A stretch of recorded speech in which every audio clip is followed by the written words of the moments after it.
Magandang hapon po sa lahat. Ang babasahin ko po ngayon ay makikita sa 2 King chapter 17 verse 1 to 6. Ang paghahari ni Hosea sa Israel. Naging hari ng Israel ang anak ni Ela na si Hosea ng ika-12 taon ng paghahari ni Ahaz sa Juda. Sa Samaria siya tumira at naghari siya roon sa loob ng 9 na taon.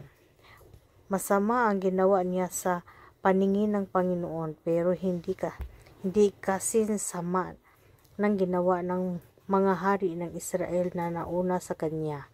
Nilusob ni Haring Shalmaneser ng Assyria si Hosea at natalo niya ito, kaya napilitang magbayad ng buwis taon-taon ng Israel sa Assyria.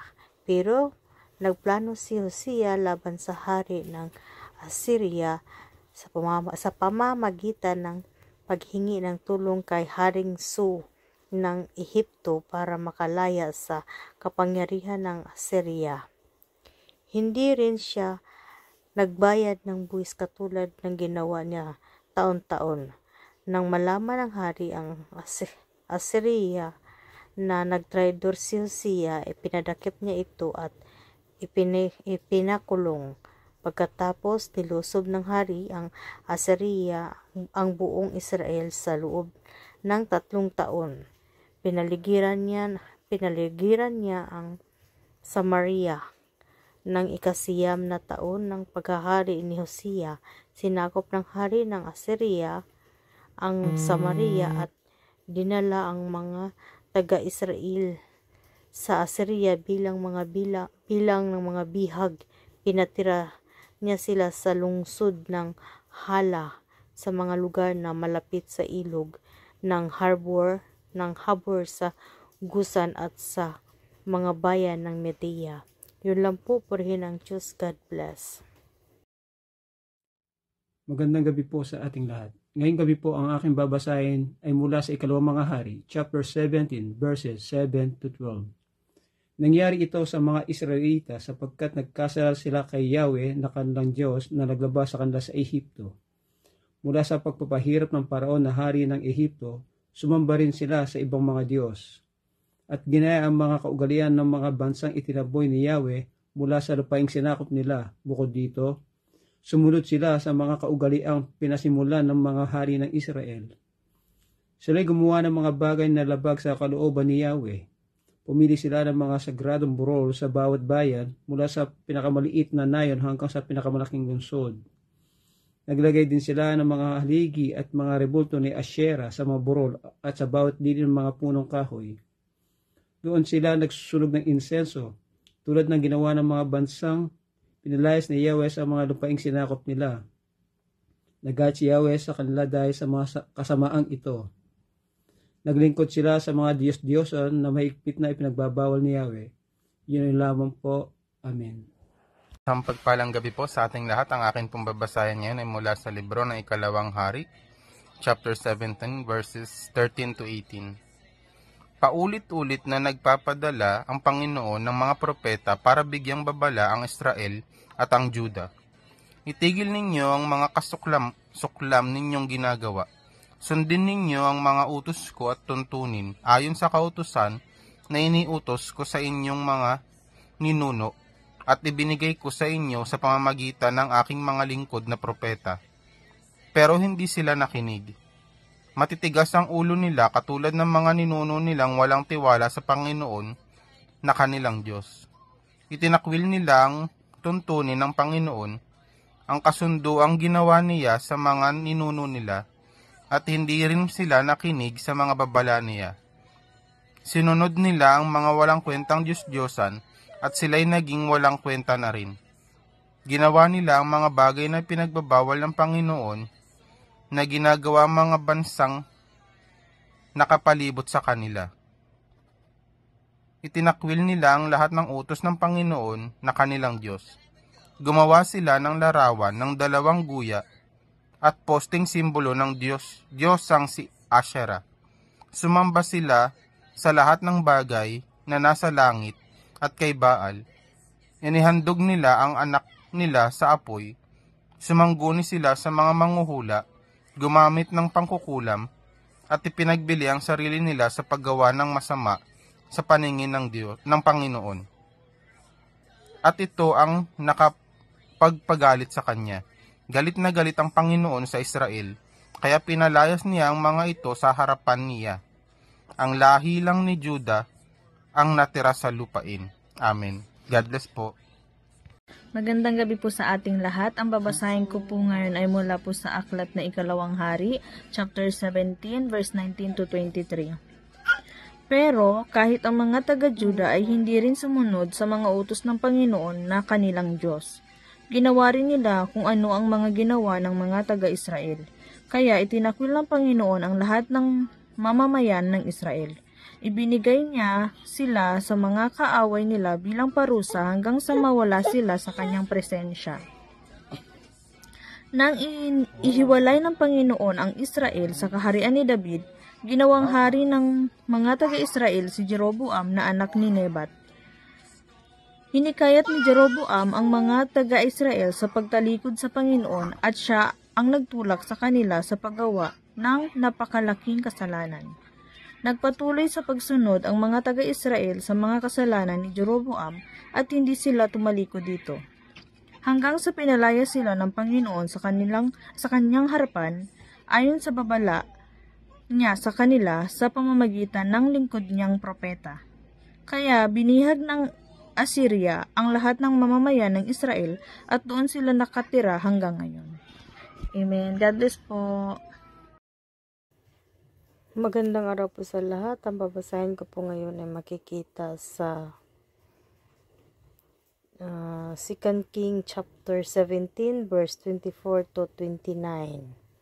Nanirahan ang mga taga-Assyria sa Israel. Nagpadala ang hari ng Assyria ng mga tao mula sa Babylonia, Kuta, Ava, Hamat at Sepharvaim. At pinatira niya sila sa mga bayan ng Samaria para palitan ang mga Israelita. Sinakop ng mga taga-Assyria ang Samaria at ang iba pang mga bayan ng Israel. Sa simula pa lang ng pagtira nila roon ay hindi na sila sumamba sa Panginoon. Kaya pinadalhan nila ng Panginoon ng mga leyon para patayin sila. Sinabi ng mga tao sa hari ng Assyria, ang mga pinatira mo sa mga bayan ng Samaria ay walang alam sa kautusan ng Diyos sa lugar na iyon.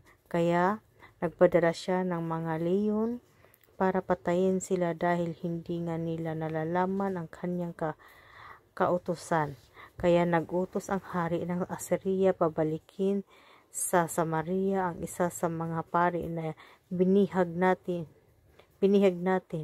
Hayaan niyo siyang magturo sa mga bagong nakatira roon kung ano ang kautusan ng Diyos sa lugar na yon.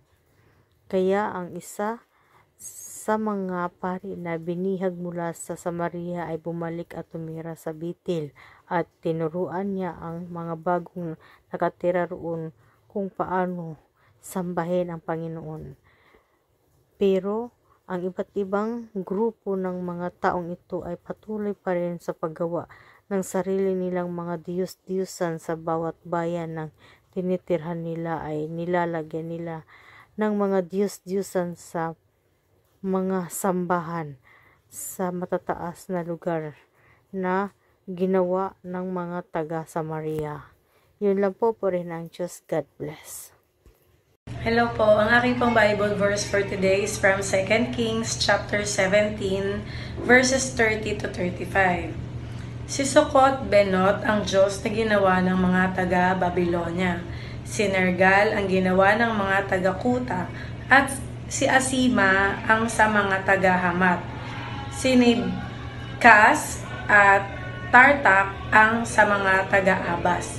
Si Adramelech at Anamelech naman ang sa mga taga-Sepharvaim. Nagsunog sila ng kanilang mga anak bilang handog sa mga Diyos-Diyosang ito. Sinamba rin ng mga taong ito si Yahweh at sila'y pumili ng iba't ibang uri ng tao bilang mga pari. At ang mga ito ang naghahandog sa mga dambana sa mga sagradong burol. Ngunit patuloy pa rin sila sa pagsamba sa kanilang mga Diyos-Diyosan, tulad ng kaugalian sa mga bansang pinanggalingan nila. Simula noon, iyon na ang naging paraan ng kanilang pagsamba. Hindi nila sinasamba si Yahweh sa tamang paraan. Hindi rin nila sinusunod ang mga tuntunin at kautosang ibinigay sa mga anak ni Jacob na pinangalanan niyang Israel. Gumawa si Yahweh ng kasunduan sa kanila at inutusan sila na huwag kayong sasamba sa ibang Diyos, niyuyukod o maglilingkod o maghahandog sa kanila. Ang mabuting balita ng ating Panginoon. God bless! Po isang mapagpalang araw po muli sa ating lahat at isa pong katagumpayan muli na tayo nakapagpatuloy sa devotion na ating pong ginagawa. At ang ipinagkaloob po sa atin ay 2 Kings chapter 17 verse 36 to 41. Ngunit ang ating pong bibigyan ng diin, no? Yung sinabi dun sa 36, sabi po dyan, ngunit ang Panginoon na naglabas sa inyo mula sa lupain ng Ehipto, siyang inyong katakutan at siyang inyong sasambahin. So dito po makikita natin na madalas po nating marinig, no? Yung salitang mahal ko ang Diyos o natatakot ako sa Kanya. Pero may tunay nga ba yung ating takot, no? Dito makikita natin na yung mga Israelita ng panahon yon ay tila may takot sa Diyos, no? Pero patuloy pa rin po silang sumasamba doon sa kanilang mga sariling mga Diyos-Diyosan, no? So ginagawa po nila yung mga gawaing banal, pero yung puso po nila ay hati, no? May pagsunod sa Panginoon, pero nandun din yung pagsamba sa mga Diyos-Diyosan. Ito po ay isang malinaw na paalala, no?